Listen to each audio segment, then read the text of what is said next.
రెడ్డి. మూడు రంగుల జెండా బట్టి సింగమోలే కదిలినాడు ఒక్కరో కాంగ్రెస్ సూర్యుడు మన రేవంత్ అన్న నిగ్గదీసి అడిగే మునగాడు. వీడు భూమిన వానైతాడు బీద సాదల ధైర్యం వీడు దొంగ దొరల భరతం పడతాడు మన రేవంత్ అన్న పేద ఇంటికి పండుగ తెస్తాడు. అందరికీ నమస్కారం. ప్రజాపాలన ప్రగతి బాట కార్యక్రమం స్టేషన్ గన్పూర్ శాసనసభ నియోజకవర్గంలో మీ అభిమాన నాయకుడు మా సోదరుడు పెద్దలు కడియం శ్రీహరి గారి అధ్యక్షతన నిర్వహించి ఈ కార్యక్రమానికి నాతో పాటు ముఖ్య అతిథులుగా ఉమ్మడి వరంగల్ జిల్లా ఇన్ఛార్జ్ మంత్రివర్యులు పొంగులేటి శ్రీనివాసరెడ్డి గారు, అదేవిధంగా ఈ కార్యక్రమంలో సహచర మంత్రివర్గ సభ్యురాలు శ్రీమతి సీతక్క గారు, అదేవిధంగా సోదరీమణి మంత్రివర్గ సహచరులు శ్రీమతి కొండా సురేఖ గారు, అదేవిధంగా శాసన సభ్యులు రేవూరి ప్రకాష్ రెడ్డి గారు, అదేవిధంగా నాగరాజు గారు, నాయని రాజేందర్ రెడ్డి గారు, యశస్విని రెడ్డి గారు, గండ్ర సత్యనారాయణరావు గారు, అదేవిధంగా శాసన మండలి సభ్యులు పెద్దలు, అదేవిధంగా జిల్లా పార్టీ నాయకులు రామచంద్ర నాయక్ గారు, పార్లమెంట్ సభ్యులు బలరాం నాయక్ గారు, పార్లమెంట్ సభ్యులు సోదరిమణి మీ అభిమానంతో గెలిచి మీ ప్రాంత అభివృద్ధికి పాటుపడుతున్న డాక్టర్ కావ్య గారు, పార్లమెంట్ సభ్యులు చామల కిరణ్ రెడ్డి గారు, ఈ వేదిక మీద ఉన్న పెద్దలందరికీ, కాంగ్రెస్ పార్టీ నాయకులకు, ఉన్నతాధికారులకు, ప్రాణ సమానులైన ఈ కార్యక్రమానికి విచ్చేసిన మీకు అందరికీ మనస్ఫూర్తిగా అభినందనలు తెలియజేస్తున్నా. మిత్రులారా, ఈ కార్యక్రమం ఒక రాజకీయ పార్టీ రాజకీయాల కోసం ఏర్పాటు చేసిన కార్యక్రమం కాదు. ఈ కార్యక్రమం ఈరోజు వేలాది మంది ఇక్కడికి తరలి వచ్చింది. రేపో ఎల్లుండో జరగబోయే ఎన్నికల్లో ఓట్లు అడగడానికో ఓట్లు వేయడానికో ఈరోజు ఇక్కడికి రాలేదు. ఇక్కడికి మా ఆడబిడ్డలు వేలాదిగా తరలి వచ్చింది.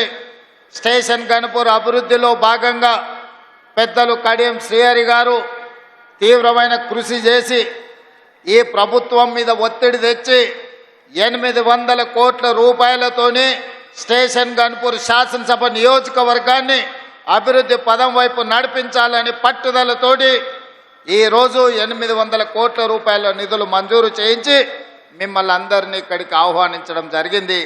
మీరందరూ ఇక్కడికి వచ్చి అభివృద్ధి కార్యక్రమంలో భాగస్వాములై స్టేషన్ గన్పూర్ ఉమ్మడి వరంగల్ జిల్లాకే కాదు తెలంగాణ రాష్ట్రానికి అభివృద్ధి కార్యక్రమంలో ఆదర్శంగా నిలబడడానికి ఇక్కడికి విచ్చేసింది. మిత్రులారా, ఈరోజు ఈ ఓరుగల్లుకు ఒక గొప్ప చరిత్ర ఉన్నది. రాణి రుద్రమ నుంచి మొదలు పెడితే సమ్మక్క సారలమ్మ వరకు, ప్రతాప రుద్రుడిని మొదలు పెడితే ఇక్కడుండే గొప్ప గొప్ప నాయకులు ఈ ప్రాంతానికి నాయకత్వం వహించారు.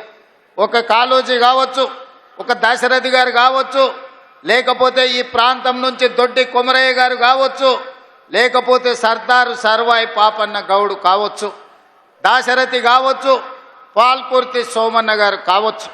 ఈ ప్రాంతం చైతన్యం కలిగిన ప్రాంతం. ఈ ప్రాంతం తెలంగాణ ఉద్యమంలో ప్రొఫెసర్ జయశంకర్ గారిని ఆదర్శంగా తీసుకొని అభివృద్ధి పదం వైపు తెలంగాణ ఉద్యమం వైపు నడిపించిన ప్రాంతం. ఈ ప్రాంతానికి ఒక చైతన్యం ఉన్నది. ఈ ప్రాంతానికి ఒక ప్రత్యేకత ఉన్నది. ఈ ప్రాంతం తెలంగాణ రాష్ట్రానికి ఆదర్శంగా నిలబడడమే కాదు, తెలంగాణ ప్రాంతానికి సమస్య వచ్చినప్పుడు నిటారుగా నిలబడి కొట్లాడే కాకతీయ యూనివర్సిటీ ఈ ప్రాంతానికి ప్రాతినిధ్యం వహిస్తున్నది. ఆనాటి తెలంగాణ ఉద్యమంలో ఉమ్మడి వరంగల్ జిల్లా కాకతీయ ఉస్మానియా యూనివర్సిటీలు ఆనాడు తెలంగాణ ఉద్యమంలో తెలంగాణ ప్రజలు 4 కోట్ల మంది తరఫున నిలబడి కొట్లాడి. అందుకే ఈ వరంగల్ అంటే నాకు ప్రత్యేకమైన అభిమానం. ప్రజా సమస్యల మీద స్పందించే నైజమే కాదు, ప్రజా సమస్యల కోసం ప్రాణ త్యాగాలు చేసిన ప్రాంతం వరంగల్ ప్రాంతం. అందుకే ఈ వరంగల్ అభివృద్ధి కోసం ఆనాడు పార్లమెంట్ ఎన్నికల సందర్భంగా కడియం కావ్య గారిని గెలిపించండి, మీ వరంగల్కు ఎయిర్పోర్టు తీసుకొస్తా అని ఆ రోజు మాట చెప్పిన ఈనాడు ఈ వరంగల్కి ఎయిర్పోర్టును సాధించి మీ ముందు నిలబడ్డా. ఇదే కాదు, రైల్వే కోచ్ ఫ్యాక్టరీ కావచ్చు, లేకపోతే అండర్ గ్రౌండ్ డ్రైనేజ్ కావచ్చు, వరంగల్ ఔటర్ రింగ్ రోడ్ కావచ్చు, అభివృద్ధి పనుల కోసం కాళోజీ కళాక్షేత్రాన్ని పూర్తి చేస్తామని ఆనాడు చెప్పినాం. వరంగల్ ఔటర్ రింగ్ రోడ్డును నిర్మిస్తామని చెప్పినాం. ఇవాళ ఈ అన్ని కార్యక్రమాలను పూర్తి చేయడానికి వరంగల్ నగరానికి 6,500 కోట్ల రూపాయలు మంజూరు చేసి ఈ వరంగల్ నగరాన్ని హైదరాబాదు నగరంతో పోటీ పడే విధంగా వరంగల్ని అభివృద్ధి చేయాలని ఈరోజు మన ప్రభుత్వం ప్రయత్నం చేస్తున్నది. మిత్రులారా, ఇవాళ ఆలోచన చేయండి మీరందరూ. తెలంగాణ రాష్ట్రం వచ్చినప్పుడు ధనిక రాష్ట్రం, ఈ ధనిక రాష్ట్రాన్ని చంద్రశేఖరరావు గారి కుటుంబం చేతిలో పెడితే ఈరోజు అప్పుల ఊబీలో తెలంగాణ రాష్ట్రం కూరుకుపోయింది. ఆనాడు నెలకు 500 కోట్ల రూపాయలు అసలు మిత్తి కట్టే అప్పు ఉంటే ఈనాడు ప్రతి నెల అసలుకే 6,500 కోట్ల రూపాయలు ప్రతి నెల కట్టాల్సిన పరిస్థితి వచ్చింది. 10 ఏళ్లలో ఈరోజు దాదాపుగా 8 లక్షల కోట్ల రూపాయలు, 7 లక్షల కోట్ల రూపాయలు బ్యాంకుల్లో అప్పు తెస్తే 40,000 కోట్ల రూపాయలు కాంట్రాక్టర్లకు బకాయిలు పెట్టిండు. ఇవాళ సింగరేణికి బకాయిలు పెట్టిండు. విద్యుత్ శాఖ డిపార్ట్మెంట్కు ఉచిత కరెంటు పేరు మీద రైతులకు ఉచిత కరెంటు ఇచ్చినా అని విద్యుత్ శాఖకు బకాయిలు పెట్టిండు. నిన్నగాక మొన్న బ్యాంకుల్లో తెచ్చిన అప్పులే కాదు, ఆయన పెట్టిపోయిన బకాయిలను లెక్కేస్తే 8,29,000 కోట్ల రూపాయల లెక్క తేలింది. మిత్రులారా, ఈ 8,29,000 కోట్లలో మా నెత్తి మీద కత్తి పెట్టి ఈరోజు బ్యాంకులు వసూళ్లు చేస్తే అసలు మిత్తి 1,53,000 కోట్ల రూపాయలు ఈరోజు బ్యాంకులకు చెల్లించాల్సి వచ్చింది. నిన్న శాసనసభ సాక్షిగా ఈ వివరాలన్నీ నేను చెప్పిన. ఎందుకంటే ఈనాడు మీకు తెలవాలి మన ఆర్థిక పరిస్థితి ఎట్లుందో. మన ఆర్థిక పరిస్థితి తెలిసినప్పుడే మన భవిష్యత్తు ప్రణాళికలను మనం చేసుకోగలుగుతాం. మన భవిష్యత్తు ప్రణాళికలు, సంక్షేమ పథకాలు ఎట్లుండాలి, అభివృద్ధి పథకాలు ఏ విధంగా ముందుకు సాగాలనో మనం ఆలోచన చేసుకోగలుగుతాం. అందుకే మిత్రులారా, ఈరోజు మీ ముందు నిలబడి నేను మాట చెప్పదలుచుకున్నా. ఎన్నికల్లో ఇచ్చిన గ్యారంటీలలో ఆడబిడ్డలకు ఆర్టీసీలో ఉచిత బస్సు ప్రయాణం అని చెప్పినాం.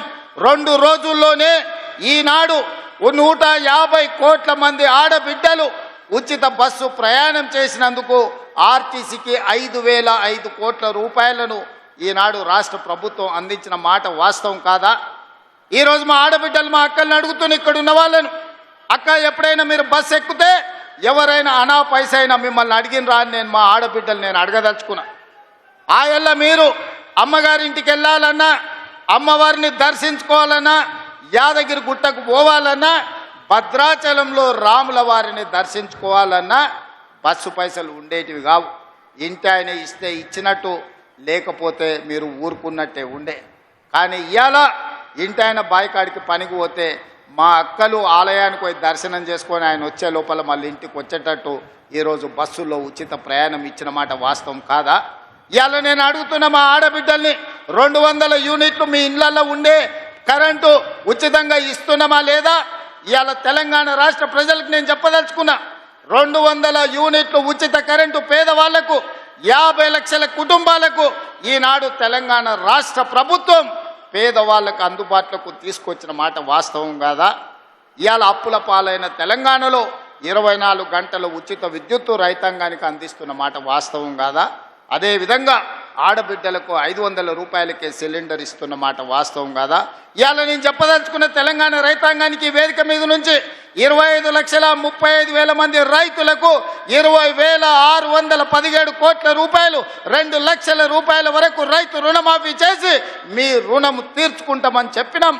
ఈనాడు మీ రైతు రుణాలను మాఫీ చేసి, ఈ రైతు రుణాల మాఫీ కాదు, ఆనాడు రైతు బంధు ఎన్నికల కోడును అడ్డం పెట్టి కేసీఆర్ ఎగ్గొట్టిపోతే 7,625 కోట్ల రూపాయలు ప్రభుత్వం ఏర్పడిన ఎంబడే రైతు భరోసా పథకం ద్వారా మీ ఖాతాలలో నిధులేసిన మాట వాస్తవం కాదా? ఈ రకంగా చెప్పుకుంటూ పోతే తెలంగాణ ఉద్యమంలో ఉన్న నిరుద్యోగ యువకులకు 57,924 ప్రభుత్వ ఉద్యోగాలను మొదటి 10 నెలల్లోనే నియామకాలు అందించి నిరుద్యోగ సమస్యను తెలంగాణ రాష్ట్ర పొలిమేర్లు దాటే వరకు తరిమిన మాట వాస్తవం కాదా? గత 10 రోజుల నుంచి ఈనాడు పాత్రికేయ మిత్రులను నేను అడగదలుచుకున్నా. హైదరాబాద్ మీ ఇళ్ళ పట్టాలకు భూములు ఇస్తే 10 ఏళ్ళ పట్టాల సర్టిఫికెట్లు మీకు చంద్రశేఖరరావు ఇయ్యలే. నేను వచ్చిన తర్వాత మీ కుటుంబాలను పిలిచి రవీంద్ర భారతిలో భోజనం పెట్టి మీ జర్నలిస్టులకు ఇండ్ల పట్టాలు నేను ఇచ్చిన మాట వాస్తవం కాదా? 10 ఏళ్ళు చంద్రశేఖరరావు మీకు అన్యాయం చేస్తే మీకు ఇండ్ల పట్టాలు ఇచ్చింది ఈ ప్రభుత్వం కాదా అని నేను అడుగుతున్నా. ఇవాళ గ్రూప్ 1 పరీక్షలు, గ్రూప్ 2 పరీక్షలు, గ్రూప్ 3 పరీక్షలు ఇవాళ మీ ఉద్యోగాల కోసం ఈరోజు పరీక్ష ఫలితాలను ఇచ్చి ఈరోజు మిమ్మల్ని ఆదుకునే ప్రయత్నం చేస్తున్నాం కదా. అందుకే ఒక్క నిమిషం ఉండండి చూసిన దించండి. అందుకే ఈరోజు మీ సమస్యలను పరిష్కరించడం కోసమే ఈరోజు ప్రజాపాలన ప్రగతి బాటల పేరు మీద మీ ముందుకొచ్చి మీ దగ్గర నిలబడి మాట్లాడుతున్నాం. ఈరోజు నిరుద్యోగ సమస్యనే కాదు, మీ విద్యకు సంబంధించి టీచర్ల ప్రమోషన్లు 11,000 మంది ఈరోజు టీచర్ల నియామకాలు చేపట్టి పేదలకు విద్యను అందుబాటులోకి తీసుకురావాలని ప్రభుత్వం చేస్తున్న ప్రయత్నం నిజం కాదా అని నేను మిమ్మల్ని అడుగుతున్నా. మిత్రులారా, ఈరోజు రైతుల గురించి కానీ, మహిళల గురించి కానీ, విద్యార్థుల గురించి కానీ, నిరుద్యోగ యువకుల గురించి కానీ, తెలంగాణ సమాజంలో ఉన్న సమస్యల్ని పరిష్కరించడానికి పాత్రికేయ మిత్రుల నుంచి మొదలు పెడితే డాక్టర్లు, లాయర్లు, ఇంజనీర్ల వరకు ప్రతి ఒక్కరి సమస్యని పరిష్కరించడానికి ఈరోజు రాష్ట్ర ప్రభుత్వం ప్రయత్నం చేస్తున్నది. అందుకే ఆనాడు ధనిక రాష్ట్రంగా చంద్రశేఖరరావు గారికి అప్పచెప్పినాం. ఈరోజు దివాలా తీసిన రాష్ట్రంగా మా చేతికి అప్పచెప్పిండు. అందుకే మిత్రులారా, ఈరోజు ఈ సమస్యలు పరిష్కరించడానికి ఉన్నది ఉన్నట్టు వాస్తవాలను మీకు వివరించే ప్రయత్నం చేస్తున్నా. ఈరోజు రాష్ట్రానికి బడ్జెటు ఆదాయము తగ్గిపోయింది. బట్టి విక్రమార్క గారు పోయినసారి బడ్జెట్ 2,91,000 కోట్ల రూపాయలకు పెట్టిండు. కానీ వాస్తవంగా మేము గతంలో వేసిన అంచనాల కంటే తగ్గించి ఆర్థిక పరిస్థితి అబద్ధాలతో ఉండకూడదని బడ్జెట్ను తగ్గించే పెట్టినాం. అయినా అంచనాల మేరకు ఆదాయం రాలే. ఇవాళ మేము పెట్టిన బడ్జెట్ 70,000 కోట్ల రూపాయలు తక్కువతో ఈరోజు బడ్జెట్ ముగియబోతుంది మార్చి 31 తారీఖు నాడు. మరి ఇన్ని కష్టాలున్నా మీకు ఇస్తామన్న మాట ప్రకారం సంక్షేమ పథకాలను ఈరోజు అమలు చేసే ప్రయత్నం చేస్తున్నాం. అభివృద్ధికి అవసరమైన నిధులను ఈరోజు విడుదల చేస్తున్నాం. అభివృద్ధిలో భాగంగానే స్టేషన్ గన్పూర్కి ఈరోజు మీ విద్యకు ఇంటిగ్రేటెడ్ రెసిడెన్షియల్ స్కూల్స్ కావచ్చు, 100 పడకల ఆసుపత్రి కావచ్చు, మీ సాగునీటి ప్రాజెక్టు కోసం కావచ్చు, మీ ఇంటిగ్రేటెడ్ రెవెన్యూ డివిజన్ ఆఫీస్ కోసం కావచ్చు, మీ స్టేషన్ గన్పూర్ అభివృద్ధి కోసం కడియం శ్రీహరి గారు పెద్దలు అడిగిన ప్రతి మాటను నిలబెట్టడానికి ఇవాళ 800 కోట్ల రూపాయలు మీకు మంజూరు చేయడమే కాదు, ఇంతకుముందు పెద్దలు కడియం శ్రీహరి గారు ఇదే వేదిక మీద నుంచి ఇంకో కొత్త చిట్టి మళ్ళా తీసి నా ముందల పెట్టిండు. కాగితాలు అక్కడ ఇచ్చిండు. కడియం శ్రీహరి గారు మొత్తం వినతి పత్రాలు ఇచ్చిండు. వారిని చూస్తేనే నాకు భయం అవుతుంది. వారు ఏ పైరవ అడిగారు, ఏ సొంత పని అడిగారు. వారు వస్తేనే నా ప్రజలకు ఏదో చెయ్యాలి, స్టేషన్ గన్పూర్కు నిధులు తీసుకుపోవాలని అడుగుతూ ఉంటారు. అందుకే వారంటే నాకు ప్రత్యేకమైన అభిమానం. ఇది ఈనాటిది కాదు, 20-25 ఏళ్ల నుంచి కడియం శ్రీహరి గారితో నాకున్న పరిచయం. నేనే వారిని అడిగి కాంగ్రెస్ పార్టీలోకి రండి, నాకు అండగా నిలబడండి, ఈ తెలంగాణ రాష్ట్రాన్ని అభివృద్ధి పదం వైపు నడిపిద్దాం, మీ అనుభవం, మీ నిజాయితీ తెలంగాణ రాష్ట్రానికి అవసరం ఉన్నది, శ్రీహరి గారు మీరు రండి, చెల్లి కడియం కావ్యను ఎంపీగా గెలిపించుకున్న బాధ్యత నేను తీసుకుంటా అని చెప్పిన. అందుకే ఇవాళ మీ ఆడబిడ్డను డాక్టర్ కావ్యను పార్లమెంటు సభ్యురాలుగా మీరు ఢిల్లీకి పంపిస్తే మీకు ఎయిర్పోర్ట్ తీసుకొచ్చింది, మీకు రైల్వే కోచ్ ఫ్యాక్టరీ తీసుకొచ్చింది, భవిష్యత్తులో కాజీపేట రైల్వే జంక్షన్ను తీసుకొచ్చే బాధ్యత మీ సోదరిమణి మీ ఆడబిడ్డ డాక్టర్ కావ్య తీసుకుంటుంది. వారికి రైల్వే డివిజన్ని తెచ్చే బాధ్యత మా ఆడబిడ్డ మీ ఆడబిడ్డ కావ్య తీసుకుంటుంది. అండగా నిలబడి భుజం తట్టి ప్రోత్సహించే బాధ్యత నాది పెద్దలు కడియం శ్రీహరి గారిది అని చెప్పి నేను ఈ సందర్భంగా తెలియజేస్తున్నా. మిత్రులారా, మీ దేవాదుల ప్రాజెక్టు పూర్తి కావాలన్నా, శ్రీహరి గారు నా ముందు ప్రతిపాదించిన పనులను పూర్తి చేయాలన్నా, మీ స్టేషన్ గన్పూర్కి భవిష్యత్తులో నిధులను విడుదల చెయ్యాలన్నా మీరందరూ కలిసికట్టుగా శ్రీహరి గారి నాయకత్వాన్ని బలపరచండి. ఈ స్టేషన్ గన్పూర్ని అభివృద్ధి చేసే బాధ్యత ఈ రాష్ట్ర ప్రభుత్వం తీసుకుంటుంది. ఈనాడు రాష్ట్రం నలుమూలల మీరు చూడండి, కృష్ణానది జలాల గురించి మీరు ఆలోచన చేయండి. గోదావరి మీద కట్టిన ప్రాజెక్టుల గురించి ఒక్కసారి చర్చించండి. 10 సంవత్సరాలు 1,81,000 కోట్ల రూపాయలు చంద్రశేఖరరావు గారు సాగునీటి ప్రాజెక్టుల మీద ఖర్చు పెట్టిండు. అందులో 1,02,000 కోట్ల రూపాయలు ఒక్క కాళేశ్వరం కట్టడానికి వాడి. 1,00,000 కోట్లు పెట్టి కట్టిన కాళేశ్వరం 3 ఏళ్లనే కట్టుడు, 3 ఏళ్లనే కూలుడు జరిగిపోయింది. ఇప్పుడు ఆ కూలిన దాన్ని మొత్తం తీసేయాలంటే మళ్ళా ప్రభుత్వానికి 1,000 కోట్ల రూపాయలు ఖర్చు అయ్యే పరిస్థితి వచ్చింది. ఆయన తీసుకొచ్చి అప్పచెప్పిన దరిద్రం అది కాళేశ్వరం కాదు, అది కూలేశ్వరం అని చెప్పి ఈరోజు నేను మిత్రులకు చెప్పదలుచుకున్నా. ఇవాళ ఆయన గొప్పలు చెప్తున్నాడు, మీరు ప్రాజెక్టులు కట్టినరా, కేసీఆర్ గారు ప్రాజెక్టులు కట్టినరు, రిజర్వాయర్లు కట్టినరని. తాటి చెట్టు అంతా పెరిగిండు కానీ ఆవకాయ అంతా కూడా ఆయన మెదడులో తెలివితేటలు ఉన్నట్టు నాకు అనిపిస్తలేదు. శ్రీరామ్ సాగర్ 100 టీఎంసీల ప్రాజెక్ట్ ఎవరు మీ తాత కట్టిండా? శ్రీశైలం ప్రాజెక్టులో 300 టీఎంసీలు నిల్వ మీ ముత్తాత చేసిండా?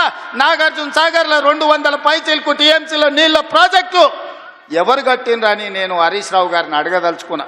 జూరాల కావచ్చు, భీమా కావచ్చు, నెట్టంపాడు కావచ్చు, కోయిల్ సాగర్ కావచ్చు, లేకపోతే దేవాదుల కావచ్చు, లేకపోతే ఇందిరా సాగర్, లేకపోతే రాజీవ్ సాగర్ ప్రాజెక్టులను ఆనాడు కాంగ్రెస్ పార్టీ మొదలుపెట్టినవి కాదా? శ్రీపాద ఎల్లంపల్లి మేము కట్టింది కాదా? ఇవాళ మేం కట్టిన ప్రాజెక్టులు ఈ తెలంగాణ రాష్ట్రాన్ని సస్యశ్యామలం చేసినాయి. మీరు కట్టిన కాళేశ్వరం కూలినాక తెలంగాణ రాష్ట్రం 1,56,00,000 మెట్రిక్ టన్నుల వడ్లను పండించి ఆ వడ్ల గిట్టుబాటు ధరనే కాదు 500 రూపాయల బోనస్ ఇచ్చి కొనుక్కున్న ప్రభుత్వం కాంగ్రెస్ పార్టీ అని చెప్పి నేను ఈ సందర్భంగా చెప్పదలుచుకున్నాను. హరీష్ రావు గారు నాకు సవాల్ విసురుతున్నాడు, మీరు ప్రాజెక్టు లేడగట్టినరు, రిజర్వాయర్ లేడగట్టినరని. నేను హరీష్ రావు గారికి టీఆర్ఎస్ నాయకులకు సవాల్ విసిరదలుచుకున్నా. పిల్లకాకులతో నాకెందుకు కానీ అసలైన ఆయన రమ్మని ఆయనతోనే మాట్లాడతా. శ్రీరామ్ సాగర్ మీద మాట్లాడదామా, నాగార్జున సాగర్ మీద మాట్లాడదామా, శ్రీశైలం ఆనకట్ట మీద మాట్లాడదామా, జూరాల మీద మాట్లాడదామా, భీమా మీద మాట్లాడదామా, నెట్టంపాడు మీద మాట్లాడదామా, కోయిల్ సాగర్ కట్ట మీద మాట్లాడదామా, రాజోలి బండ డైవర్షన్ స్కీమ్ దగ్గర మాట్లాడదామా, లేకపోతే మంజిరా పరివాహక ప్రాంతంలో మాట్లాడదామా? చంద్రశేఖరరావు గారు వీళ్ళని కాదు, నువ్వు రా, నువ్వు వస్తే నీకు తెలుస్తుంది మేమేం చేసినాం, మీరేం చేసినాం. తెలిసి తెలవక ఉడికిందో ఉడకక ఉరుకులాడుతున్నారు నీ అల్లుడు, నీ కొడుకు. వాళ్లకు పిల్లకాకులకేం తెలుసు, ఉండేలు దెబ్బ అని వెనకడికి చెప్పారు. నీకు తెలుసు కదా మా దెబ్బ ఎట్లుంటుందో, కాంగ్రెస్ పార్టీ కార్యకర్తల దెబ్బ. 2023 డిసెంబర్ 3 నాడు చూసినావు కదా మా కార్యకర్తల దెబ్బ. అందుకే ఇవాళ ఆయన మొహం జల్లక ఫామ్ హౌస్లో దాచుకొని ఇవాళ వీళ్ళను ఉసిగొల్పుతున్నాడు. ఏమన్నా అంటే పెద్ద మనిషిని అట్లా అంటారా అంటే, పెద్ద మనిషిలాగా వ్యవహరించాలి కదా అని నేను అంటున్నాను. ఆయన అనుభవాన్ని తెలంగాణ కోసం వాడా? అధికారం పోతే బయటికి రాడా? బయటికి రానప్పుడు ప్రతిపక్ష హోదా ఎందుకు? 58 లక్షల జీతం ఎందుకు? 15 నెలల చంద్రశేఖరరావు గారికి తెలంగాణ రాష్ట్ర ప్రభుత్వం 58 లక్షల రూపాయల జీత భత్యాలు ఇచ్చి వందలాది మంది పోలీసుల పహారను వారికి కల్పించింది. నేను అడుగుతున్న వారిని, నేను అడుగుతున్న మీడియా మిత్రులని, నేను అడుగుతున్న ఈడుకొచ్చిన మా అక్క చెల్లెలని, అక్క మనం ఎక్కడైనా జీతం ఉంటే నెల జీతం ఇచ్చిన యజమాని ఎందుకు వస్తలేవని అడగడా? ఇంట్లో వండుకుంటాయని నేను అడుగుతున్నా.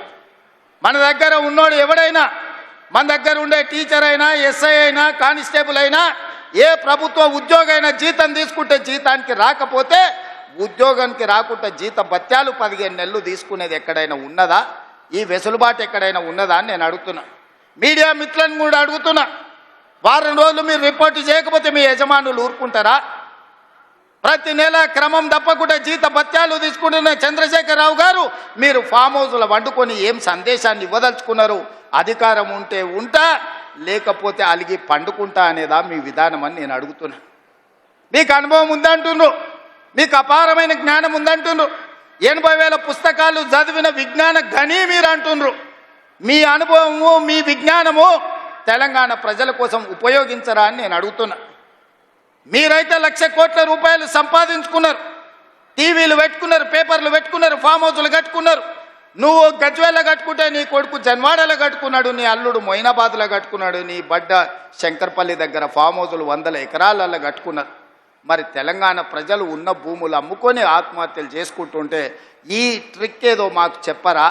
తెలంగాణ ధైర్యంతో నీ రాష్ట్రాన్ని పట్టాల మీద ఎక్కించి తెలంగాణ రాష్ట్రాన్ని అభివృద్ధి పదం వైపు నడిపిస్తున్నాం.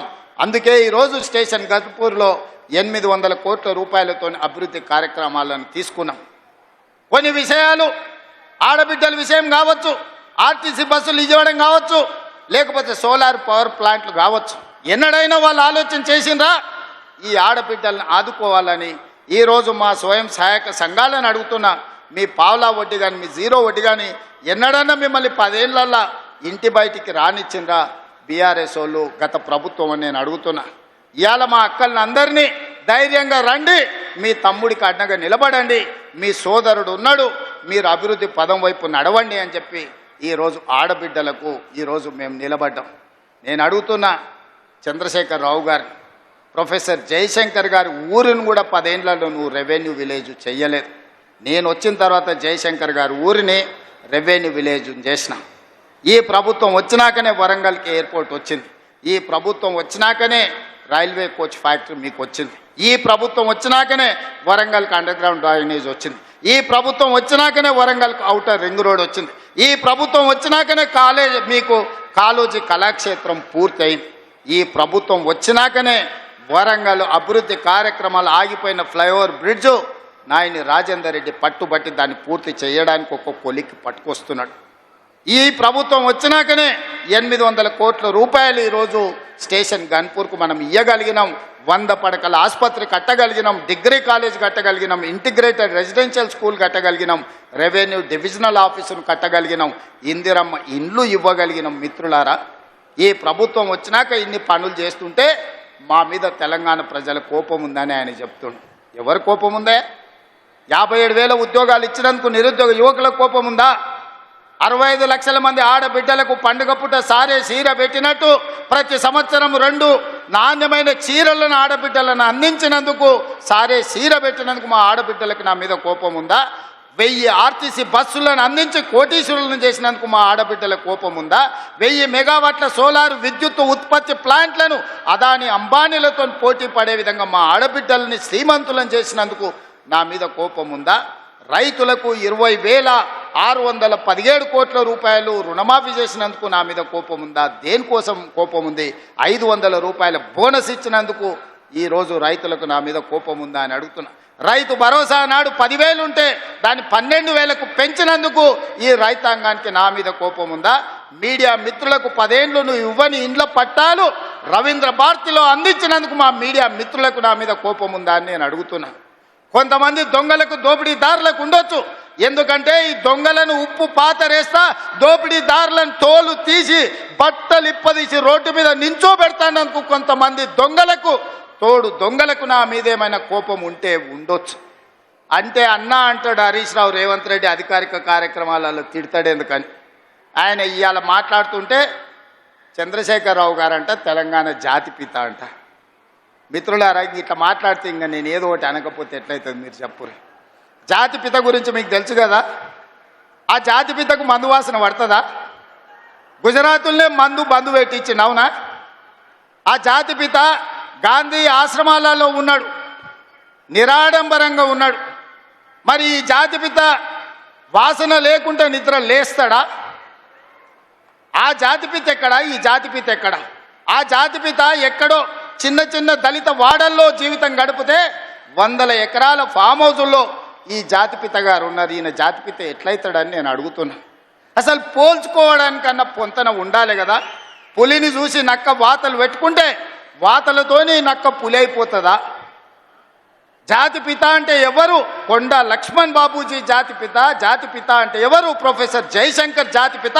ఏ పదవి లేకుండా సర్వం త్యాగం చేసి ఈ దేశం కోసము, స్వతంత్రం కోసము, తెలంగాణ రాష్ట్రం కోసం సర్వం దారబోసిన కొండా లక్ష్మణ్ బాపూజీనో ప్రొఫెసర్ జయశంకర్ తెలంగాణకు జాతిపిత అవుతాడు తప్పితే నోరు తెరిస్తే అబద్ధాలు చెప్పేటోడు తెలంగాణ రాష్ట్రాన్ని దోసుకున్నాడు, 100 ఎకరాల ఫామ్ హౌజులు కట్టుకున్నాడు, 1,00,000 కోట్ల రూపాయలు సంపాదించుకున్నాడు, టీవీలు పేపర్లు పెట్టుకొని అబద్ధాలను విషప్రచారం చేసేటోడు తెలంగాణ జాతిపిత ఎట్లయితాడని తాటి చెట్టులాగా పెరిగినాయని నేను అడుగుతున్నా.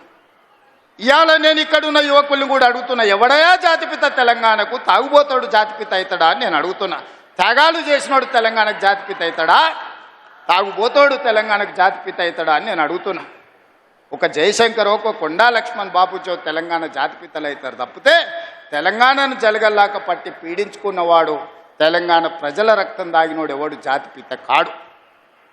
ప్రొఫెసర్ జయశంకర్ గారు ఊరిని రెవెన్యూ విలేజ్ చేయకుండా అవమానించిన చరిత్ర మీదైతే ఆ రెవెన్యూ విలేజ్ చేసిన చరిత్ర మాది. కాళోజీ కళాక్షేత్రాన్ని పూర్తి చేసిన చరిత్ర మీదైతే 10 ఏళ్ళు పడవ పెట్టిన చరిత్ర మీది. అందుకే మిత్రులారా, ఈరోజు తెలంగాణ సమాజం అంతా ఆలోచన చేయాలి. ఆనాడు తెలంగాణ ఉద్యమం చేసినాను, ఉద్యమంలో ముందు భాగాన నిలబడ్డాను. ఒక్కసారి కాదు 2 సార్లు తెలంగాణ రాష్ట్రానికి ముఖ్యమంత్రిగా చేసింది. 10 ఏళ్లలో దాదాపుగా నేను అసెంబ్లీలో మళ్ళీ లెక్కలు చెప్తా. 20 లక్షల కోట్లు చంద్రశేఖరరావు గారి చేతిలోకి వచ్చినాయి. ఈ 20 లక్షల కోట్లు ఎక్కడికి పోయినాయని నేను అడుగుతున్నా.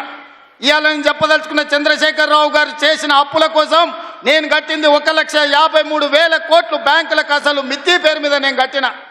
నిజంగానే ఈ 15 నెలల ఈ 1,53,000 కోట్ల రూపాయలు నా చేతుల్లో ఉంటే మా పొంగులేటి శ్రీనివాసరెడ్డి గారికి చెప్పి 30 లక్షల ఇండ్లు, ఇందిరమ్మ ఇండ్లు పేదోళ్ళందరికీ తెలంగాణ రాష్ట్రంలో అందరికీ ఇండ్లు కట్టించుండేవాడిని.